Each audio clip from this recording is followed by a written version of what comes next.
Back here on Spotlight, we've had about, 24 hours or so to digest the very first AP preseason top 5 poll. Texas is number 1, but coming in at number 2, that is Penn State. The Nittany Lions, they got 23 first-place votes, and it's a team that has very high expectations in 2025 with quarterback Drew Aller coming back, leading a very experienced roster, and they start the year ahead of the reigning national champs. You see it there, Ohio State coming in at number 3. So Penn State and the Buckeyes, 2 of 3 Big Ten teams in the top 10. Oregon also in the top 10. They're coming in at number 7. And then we have the teams sitting just outside of the top 10 in Illinois at 12, Michigan at 14, and Indiana coming in at number 20.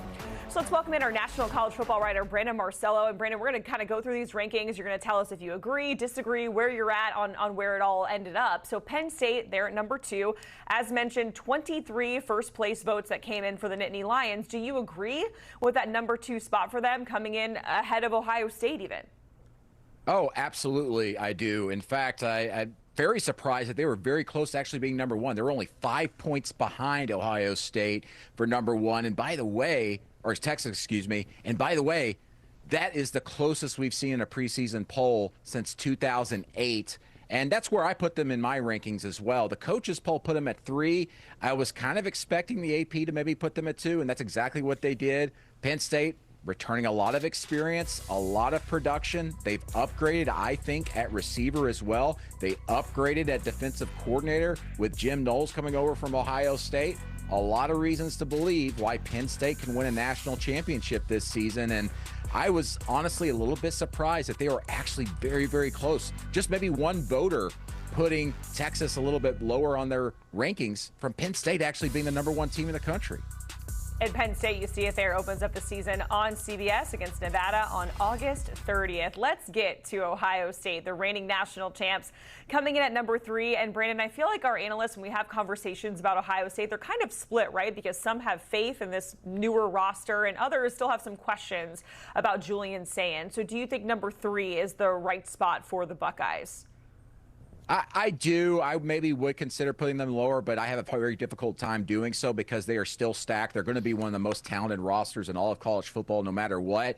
But what's most interesting and gives me some more hesitancy in that is that there's still a quote-unquote quarterback battle going on. We all assume Julian Sayin's going to be the guy, but Ryan Day says it's a legitimate battle between him and Lincoln Kienholz, who has more experience in that offense. So what happens if we get to their season opener and they decide, hey, we're going to maybe give one of these other quarterbacks a series to see how he does, even though it's against Texas in the first top 2 matchup in a season opener between non-conference opponents ever in college football history.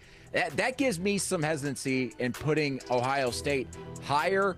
But at this point, I think 3 or 4, maybe 5 is fair, and I can see why everybody's split because, as you said, they're replacing not just their quarterback, but a lot of talent.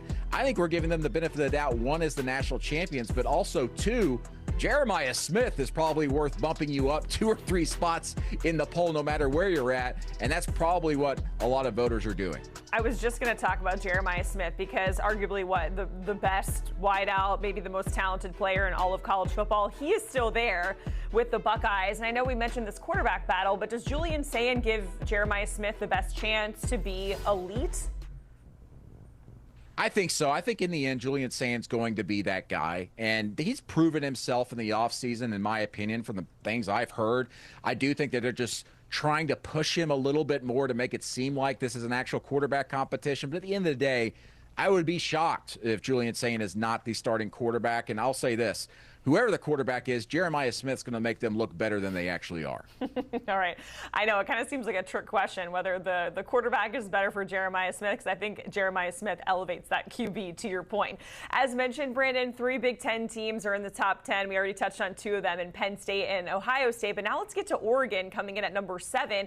And kind of similar to Ohio State, the Ducks also have like an unproven quarterback situation. Does number 7 in this AP preseason top 25 feel right for them? I wrestle with Oregon right now. I could see them being that one top 10 team that is unranked at the end of the season. There's too many questions on this roster. I mean, listen, they had the 2 most experienced quarterbacks in college football history in their last 2 rotations here under Dan Lanning. You had Bo Nix, Then you then you had Dylan Gabriel. They were like 19th to 20th year seniors, it seemed like. And now they're turning to an unproven but talented Dante Moore, who's yet to really start a game in his career. And you're leaning on him to turn this offense around that only returns on paper 2 starters.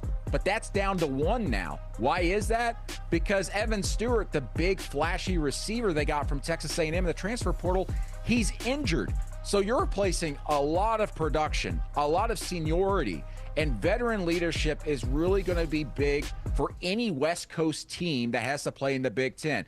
Oregon bucked the trend we saw last year about cross-country travel because they were a veteran team.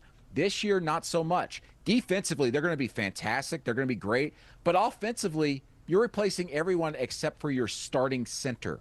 So that's a lot of eggs to put in a basket all at once, thinking that not one of them is going to fall out and not perform at a very high elite level. Yeah, to your point, Dylan Gabriel was his 3rd stop by the time he got there in Oregon. He had traveled and been through the ranks in totally different conferences. So that veteran leadership does certainly matter. Let's go outside of the top 10, Brandon, which brings us to Illinois at number 12. Some analysts are kind of calling them this year's Indiana. If that is true, are we maybe overlooking Illinois, or does that 12, sort of spot feel right in your eyes? I think it's a fair ranking, but I think they're a top 10 team. They return a lot of production from last season. You have Luke Altmaier at quarterback, of course, but they return the entire offensive line. And a Brett Bielema team, they start with the offensive line. That's why the offensive linemen get first-class seats on every road trip on the airplane, because they are the most important players on the team to Brett Bielema. They all return. They're going to be able to run the football. A lot of returning production on defense, though the defensive line does give me some pause here. Why can't Illinois' offensive line, that's being ranked in maybe in the 20s to all the way down to the 40s nationally, why can't it be actually a top 5 unit this season? In my opinion, at the end of the year, if they stay healthy, Illinois' offensive line might end up being the best in the country. And with Brett Bielema playing a style of offense, as we know, is ball control. They're not going to throw the ball 30 times a game. Illinois is a team that is going to be a playoff contender this year. And to me, I think the Big Ten's going to get 3 teams into the playoff this year, not 4. That 3rd team, in my opinion, looks to me like Illinois. All right, yeah, we're wondering if Luke Altmaier can take that next step there with Illinois. Next up, we have Michigan. If anything else, Michigan can hang their hat on the fact that they've beat Ohio State once again. 4 straight meetings that they've done that, but still trying to find their way post-Harbaugh. Is 14 fair for the Wolverines? Yeah, maybe actually a little bit too high, but I'll say this. I think we are looking a little bit into how they finished last season, beating Ohio State on the road, beating Alabama, and doing so soundly in the bowl game. Bryce Underwood, though, that's the key to all of this. The 5-star freshman, should he end up being the starting quarterback like a lot of us expect, how does he respond early in the season? As you see the schedule on the screen right now, week 2 at Oklahoma, big-time game. Sharon Moore, that's his alma mater. Going back there as the head coach at Michigan, some emotions there. And then you're sitting a true freshman. His 2nd start of his career is going to be on the road in a raucous environment. How do they respond there? If they can go into Oklahoma, which is a legitimate top 20 team, in my opinion, on paper, this Michigan team will prove themselves worthy of that top 15 ranking. If they lose, there's going to be a lot of questions whether they should even be a top 25 team, because you're going to develop Bryce Underwood as the season goes, but he's got to be ready from the get-go to prove that ranking. All right, no such thing as a slow start, right, when you're playing it in the Big Ten. Let's go to Indiana, coming in at number 20. They're coming off of that amazing, season, a record 11-win season. They get to the CFP, so what do you make of them coming in at number 20?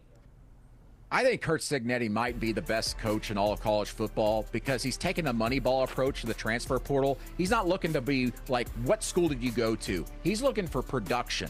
So what does he do? He loses his quarterback from last season to graduation, so he gets to get another quarterback in Mendoza, who just replicates his numbers, 70% passing completion percentage. But also Curt Cignetti, unlike last year in the portal, he's able to get production numbers, but he was able to get players actually from Power 5 teams instead of, say, James Madison or even the Sun Belt level. So he's got guys that match the talent level in addition to the enormous production to fill those holes and fill those gaps. Curt Cignetti, I think, has built Indiana again just in his second season for the portal to be a playoff contender once again. And you look at the schedule, that's very, very, very easy when you really say all things considered. Yes, you have to go to Penn State. Yes, you have to go to Oregon. But look at the first half of that schedule. All home games, and you get a 3-game slip and slide where you just get to have fun before you play Illinois and host them September 20th.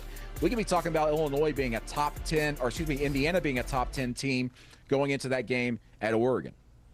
I was going to say, if they're 3-0 by the time they get to Illinois, I'll be interested to see what our conversation is like for Indiana. Brandon, we certainly appreciated diving deeper into that AP preseason top 25 poll. And of course, the Big Ten on CBS returns very soon, August 30th. So CBS will air a Big Ten game every Saturday in the 3:30 p.m. Eastern Time slot, a consistent presence in our college football coverage. And you can, of course, stream all the action on Paramount Plus as well.